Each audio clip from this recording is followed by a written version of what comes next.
The Pathless was a game which I went into blind. I had only seen one trailer for it and thought, that looks cool, but I'll most likely never play it. A few months later, once the PS5 launches and there aren't any PS5 games left for me to complete that I care about, I decide to purchase it and give it a try. The original premise of the game, having no waypoints and no map, sounded intriguing, but it sounded difficult to translate that into fair gameplay that doesn't abandon the player in confusion. This was one of the many challenges that the Pathless faced, and without reading any reviews or opinions of the game before playing, I was both worried and excited. For me, the way it could have been pulled off was an amazing prospect, but even the tiniest mistake in this innovative idea could be a death sentence to the game as a whole. The first thing that really caught my eye once I started was the movement and the mechanics of running.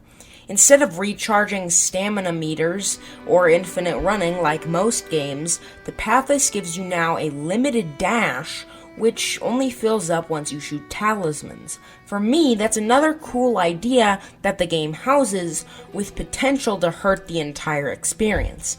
I started to be confused by it, and then I switched between liking and hating it. But once I retrieved the Falcon and opened the world, I was hooked. The game rivals Spider-Man with how amazing and fluid everything comes together. As you build up the mechanics you can access, you were able to pull so much off. You can be sliding and building up your meter, then activate a jump, dash, glide, and flap, all in a singular range of motion. The game's mechanics build a great movement system, along with clever puzzles that will trick you and really make you think. The puzzles feel real, and just because they house the same mechanics as another puzzle, doesn't mean it will transpire in a manner at all similar to said previous puzzle. The game never forgets mechanics, because instead of being the part with that mechanic, it's the part that introduces that mechanic.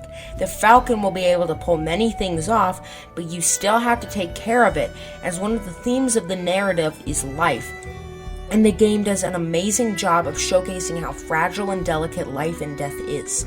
The world has a strong theme of hopelessness and despair, which permeated throughout, even considering how you slowly rebuild the world through gameplay. The visual storytelling in this game is cleverly integrated into the art style, which heavily emphasizes the idea of preservation and destruction. The story is uplifted by this style, as well as how effectively the game communicates what it wants you to feel.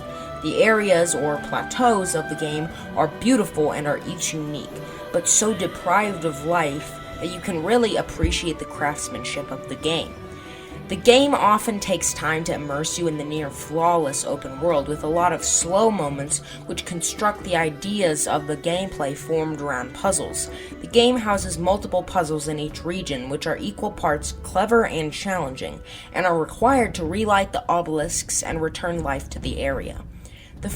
This forms the majority of the game, and while it can sometimes be a bit long and boring, the game has a short enough length that this is rarely a problem. Not to mention, the reward for this is usually good. However, sometimes boring gameplay is what brings you to the part that makes the game truly special. The boss fights will give you goosebumps. You'll be running through fire, capturing talismans, and gliding as a majestic, booming orchestra comes in and blows you away.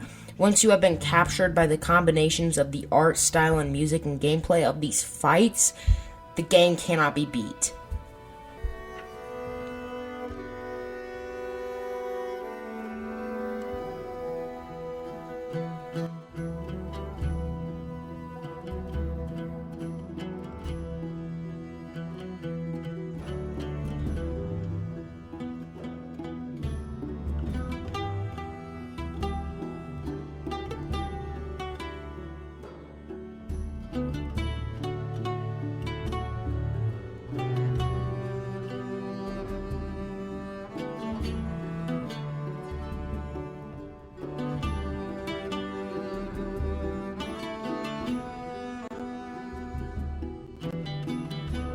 The game houses an amazing soundtrack which somehow pairs perfectly with the changing gameplay. The gameplay consistently having different feelings to it would be a death sentence for most soundtracks, but somehow this mad lad Austin Wintory pulled off an amazing score and has done a great job. Though it may seem as if I only have positive things about the game to say, I do have one major critique: the storms. At first, these are fun, slightly fun stealth puzzles, though they do interrupt your exploration with no benefit for beating them. I wouldn't be so mad if the game kept these at least fair and balanced, and perhaps changed up the gameplay with each plateau, but instead it is repetitive and unfair. Every plateau is the same: stay out of the light and get to the Falcon. This already is not at all interesting to be such an integral mechanic, but in the later levels, unless you are spawned in the exact right place, it is literally impossible for you to move out of the light fast enough. And even worse, the game punishes you for losing by making you wipe Cheeto dust off of the Falcon, which is at first fine, but gets really annoying, and you can even lose some of the upgrade shards. This is one thing that holds back the game. But I really do enjoy the majority of this meticulously great experience. It has enough flaws to hold it back from being perfect, but the game still houses a great time. The Pathless is a strong and clean 4 out of 5.